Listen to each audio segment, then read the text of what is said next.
Alright, I want to bring you an update video on this car. It's a 1970 Chevelle. A friend of mine brought it to me. His name's Bobby. You'll probably hear me refer to him as Mr. Bobby in some of the videos. There's a slew of videos on this car. You've probably seen some of them. There's others still to come.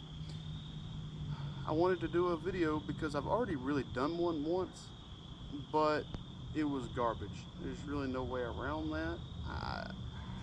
It was garbage. It was shot on my iPhone, so we'll start here and start over. When he brought me this car, it was in a bunch of pieces. The only thing that was really a roller, and that's it. There was no front end, no nothing. We started work on it. He found a 6-liter and an automatic transmission. He brought those to me. 6-liter supposedly was a good motor. Only had 75,000 miles on it, something like that. As y'all already know, it wasn't. Because you've seen me build a motor for it, and if you hadn't, go watch those. So we got it together, got it running with that 6-liter, and found it had no oil pressure and was making some disturbing noises, some ticking and some knocking, and you know.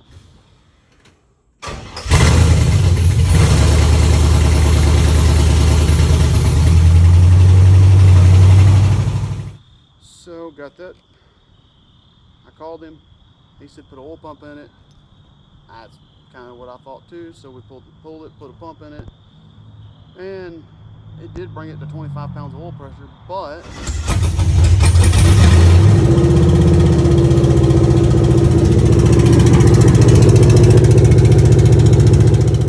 still was ticking and banging and less noise, but obviously the damage has already been done. So we pulled that motor out. And I called him and said I had a 5.3 here that had already been fresh from the machine shop. All we had to do was put it together for him. So that's what we did. And you've seen a lot of that on the channel already. And if you haven't, once again, go back and watch them. They're okay. We're still working on it, but I'm learning. So we'll get it going. Got it running with that motor. Go.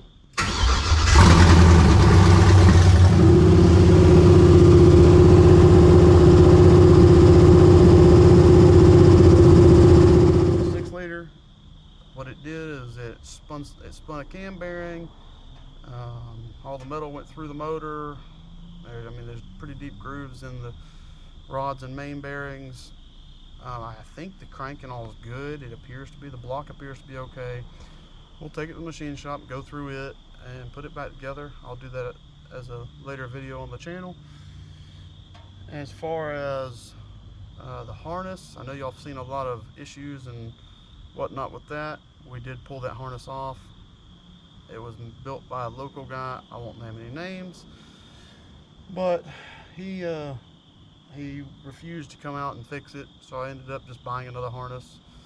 I probably could fix this one, but to be completely honest, this car belongs to an older gentleman. His name is Mr. Bobby, as I said before.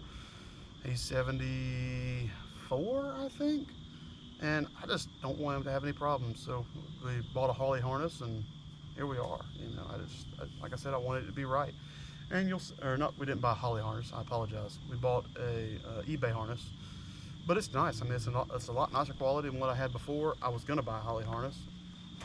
There's a video on me installing that. I'll also have a link in the description for that harness. If you want to see more on this car, let me know. I'll insert some pictures and videos of it from start to finish, from where we're at, and old motor and new motor, and just give you a quick update. Like I said, the other video was garbage. So if y'all want to see more, let me know. Have a good afternoon.